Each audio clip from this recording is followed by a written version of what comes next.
आज का जो हमारा टॉपिक है वो है अति अल्पकाल या बाजार काल में मूल्य का निर्धारण, price determination in very short period और मार्केट पीरियड। तो हमने कल मार्शल के द्वारा बताए गए 4 समय के विभाजन के बारे में बात की थी। हमने देखा था कि मार्शल ने 4 तरह से समय को विभाजित किया था। एक था अति अल्पकाल, वेरी शॉर्ट पीरियड, जिसे बाजार काल भी कहते थे। दूसरा था अल्पकाल, तीसरा दीर्घकाल और चौथा अति दीर्घकाल। तो आज हम लोग अति अल्पकाल या बाजार काल के बारे में ही बात करेंगे। तो यहाँ पे है अति अल्पकाल के बारे में कि यदि समय इतना कम हो कि बाजार की पूर्ति में तनिक भी परिवर्तन ना किया जा सके, तो इसे हम अति अल्पकाल कहते हैं। मान लीजिए कि आपके पास समय, मान लीजिए मार्केट ख़त्म हो रहा है, रात का वक्त हो रहा है, 8 बजे रात का वक्त हो रहा है या फिर 9 बजे रात का वक्त हो रहा है और मात्र 10 बजे तक ही, सिर्फ 10 बजे तक ही मार्केट लगेगा। और उस समय जितना सप्लाई है उसी के हिसाब से अगर आपकी मांग बढ़ गई तो उस हिसाब से सप्लाई को तो हम अधिक नहीं कर सकते उस समय, तो हम उस समय कीमत को बढ़ा सकते हैं।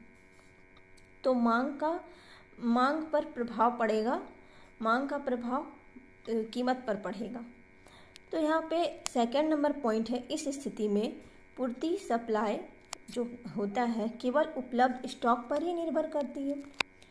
और थर्ड पॉइंट है कि पूर्ति के स्थिर होने के कारण अति अल्पकाल में मूल्य मांग के परिवर्तन का परिणाम होता है। जैसा कि हमने अभी उदाहरण दिया था, जैसे जैसे मांग बढ़ती है वैसे वैसे मूल्य भी बढ़ता है और इसके विपरीत मांग गिरने पर मूल्य भी गिर जाता है।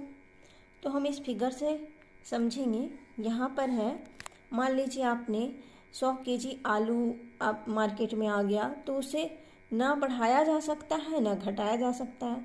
100 केजी यानी पूर्ति में कोई भी परिवर्तन नहीं किया जा सकता।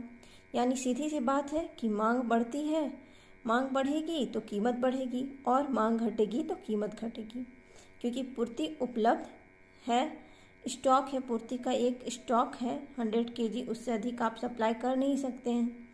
तो उसी अनुसार आपका डिमांड जिस तरह से बढ़ेगा उसी तरह से कीमत भी बढ़ेगा। यहाँ पे इस फिगर में हम यही देख रहे हैं कि क्वांटिटी जो है वो फिक्स है, पूर्ति स्टॉक है, फिक्स है, और जब डिमांड जैसे जैसे बढ़ रही है तो कीमत भी बढ़ती जा रही है। जब डिमांड D1 है तो कीमत P1 है, डिमांड D2 है तो कीमत P2 है, डिमांड D3 है तो कीमत P3 है। तो ये था आज का हमारा टॉपिक। आई होप कि आप लोग को अच्छा